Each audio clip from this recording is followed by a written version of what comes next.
Je vous adresse les cordiales salutations et les souhaits de bienvenue de Caritas Kaolack et par ricochet du réseau national de Caritas Sénégal. Caritas est heureuse de vous accueillir à ce grand rendez-vous de réflexion et d'échange, de construction et de co-construction de stratégies, d'approches scientifiques articulées et inclusives pouvant contribuer durablement à une transition écologique juste. Depuis octobre 2021, avec le soutien de l'Agence française de développement, la Fondation Suez et le Secours catholique Caritas France, Caritas Sénégal s'est engagé à consolider son action en faveur de l'amélioration du cadre de vie urbain et périurbain lancé depuis des décennies par Caritas Kaolack. Consolider son action par le projet de promotion de dynamique environnementale territoriale pour une transition écologique juste, et ce, sous l'éclairage de la lettre encyclique du pape François, Laudato Si. Un long parcours de plusieurs décennies, une longue expérience marquée par des avancées considérables. C'est toute cette expérience de Caritas Kaolack en matière de gestion des déchets solides, de protection et de sauvegarde de la planète. Une action qui se veut transformatrice. Oui, c'est toute cette expérience qui s'ouvre et s'offre aujourd'hui à votre expertise. Vos expériences dans le domaine et dans bien d'autres domaines complémentaires. Cette expérience de Caritas Kaolack s'offre et s'ouvre aussi aux règles et législations en vigueur pour devenir, nous le souhaitons vivement à la fin de ce colloque, un savoir à haute dimension scientifique, source d'apprentissage, savoir partageable et utile aux communautés, donc orienté vers le développement humain intégral. Fidèle à l'appel du pape François, j'ose affirmer avec conviction que ce colloque nous invite à un débat honnête et profond, pouvant aboutir à des réponses appropriées, à une prise de conscience individuelle et collective vers une conversion écologique globale. Ceci n'est possible qu'avec la généreuse et pertinente contribution de tous, de toutes et de chacun. Contribution dans la réflexion et engagement dans l'action. Votre présence à ce colloque, Monsieur le Gouverneur, malgré la pression des préparatifs du Gamou. Oui, votre présence, Monsieur le Gouverneur, votre présence à vous, représentants du ministère de l'Urbanisme, du Logement, de l'Hygiène publique, du ministère de l'Environnement, du Développement durable, de la Transition écologique, du ministère des collectivités territoriales, du Développement et de l'Aménagement des territoires, représentants du Conseil économique, social et environnemental, votre présence à vous, chers partenaires techniques et financiers, responsables et représentants des services et programmes étatiques, maires et élus des différentes collectivités territoriales, partenaires du réseau Caritas, éminents universitaires et chercheurs, experts de différentes institutions, des organisations de la société civile et des entreprises. Oui, votre présence nous honore. Nous, Caritas Sénégal, et nos partenaires de l'Université du Sine Saloum, co-organisateurs de cette rencontre. L'Université du Sine Saloum et l'âge Ibrahima Niasse est honorée de co-organiser ce colloque en partenariat avec le réseau Caritas Sénégal. Et ce partenariat témoigne de notre engagement commun en faveur de la durabilité environnementale et de la justice sociale. Ce que nous avons remarqué, c'est que jusque-là, la problématique des déchets, particulièrement des déchets solides, a été questionnée, mais de façon parcellaire ou verticale. C'est dans ce sens que notre colloque est un événement unique qui nous donnera l'opportunité de réunir toutes les parties prenantes de la gestion des déchets dans un esprit collaboratif d'échange pour discuter des défis complexes auxquels notre société est confrontée en matière de déchets solides, afin d'apporter des réponses de façon holistique et adaptée à notre contexte. Les déchets représentent un défi majeur pour notre environnement, notre santé et notre avenir. Nous avons vu l'urbanisation galopante des villes et qui pèse sur la gestion, la collecte et le traitement des déchets. Et ceci nous interpelle tous, du citoyen aux décideurs politiques. Nous devons travailler ensemble pour des solutions novatrices et durables. C'est dans cet esprit que nous nous félicitons de l'acuité et de l'urgence du thème de ce colloque. Aujourd'hui, l'humanité est confrontée à 3 crises planétaires, crise systémique et crise croissante. Nous avons la crise climatique, la crise de la biodiversité et de la nature et la crise de la pollution et des déchets.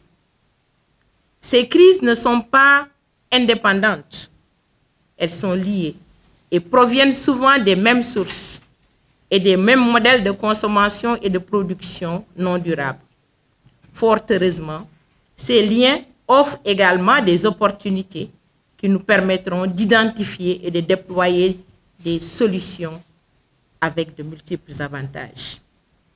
Les déchets sont un problème majeur au niveau mondial et le Sénégal n'est pas à l'abri. D'après la Banque mondiale, on estime qu'en 2050, le Sénégal produira plus de 3 milliards de tonnes de déchets par an, soit une augmentation en comparant 2050 et 2020 d'une augmentation de plus de 73%. Donc, nous ne devons plus dormir sur nos lauriers, nous devons nous engager pour faire face à cette problématique.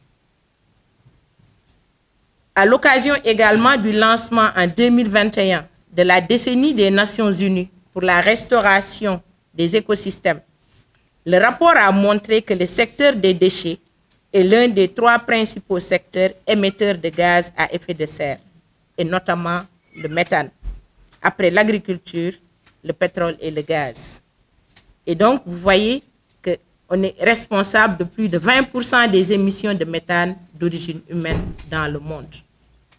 Donc, nous devons faire face à ces défis pour faire une réduction rapide et significative de cette pollution par le méthane. Et c'est possible. C'est possible parce que si on conjugue nos efforts, on pourra y arriver. Comme vous pouvez le constater, à l'instar de la plupart des régions du Sénégal, Kaolack n'échappe pas au phénomène du changement climatique. Les fortes pluies de l'année dernière, je pense, demeurent encore gravées dans les mémoires collectives et n'ont pas manqué de créer de nombreux dommages. À côté du phénomène des inondations, nous notons ici à Kaolack la salinité des terres, qui est également une difficulté à laquelle les agriculteurs sont très souvent confrontés. Elle est l'une des illustrations des effets du changement climatique. Elle touche quasiment l'ensemble des régions de la zone centre. Je peux citer la région de Fatick qui est également dans cette situation. Mesdames, Messieurs, il faut cependant constater que quand bien même les effets du changement climatique seraient d'un impact négatif pour l'environnement, l'effet anthropique, c'est-à-dire la main de l'homme, n'est pas à exclure de la situation que nous vivons actuellement. Je dois avouer que l'initiative qui nous réunit aujourd'hui, qui est une initiative heureuse, vient en complément des nombreuses politiques déjà déroulées par l'État et qui vont dans le sens de la protection de l'environnement. Je veux de manière triviale citer la loi plastique qui a été adoptée en 2015 et revue en 2020, mais qui malheureusement continue de rencontrer de nombreuses difficultés dans son application.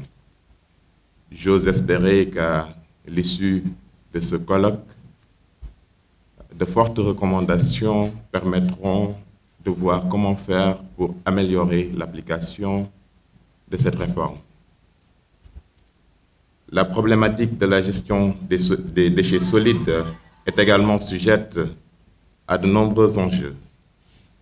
Elle est même très souvent à l'origine de différends entre collectivités territoriales. Pour avoir effectué un parcours au niveau de la région de Fatick, je peux citer la commune de Fatick. Souvent, vous verrez que les communes chefs-lieux de département sont très souvent confrontées à un problème d'espace, au point qu'elles sont obligées de se rabattre sur les communes voisines. Et cela, très souvent, provoque de nombreuses difficultés.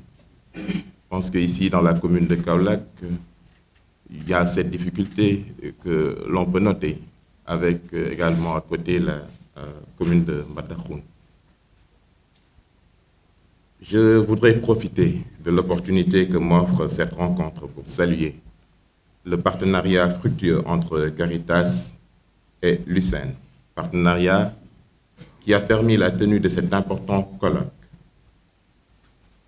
Qu'il soit, ce partenariat, la porte ouverte à de nombreuses autres initiatives qui permettront, in fine, la satisfaction des besoins d'intérêt général. Que chacun de nous, de par les sujets à débattre tout au long de nos travaux, est interpellé sur la question de la transition écologique juste et devra rester un acteur constructif de ces mutations transformatrices. Permettez-moi, avant de terminer, d'adresser mes sincères remerciements aux autorités administratives ici présentes, au directeur de Caritas et à Madame le recteur de l'Université du Sine Saloum pour la confiance à nous confier, à nous, comités d'organisation, cette noble mission d'organiser ce colloque. Aux membres du comité d'organisation, notamment à nos partenaires de l'UCN, nos professeurs-chercheurs, je citerai monsieur le professeur Yegan Diouf, qui a été mon compère dans la présidence de ce comité, et à ses collègues, nous disons un sincère merci pour avoir éclairé et tracé le chemin qui nous a conduits à cet important événement.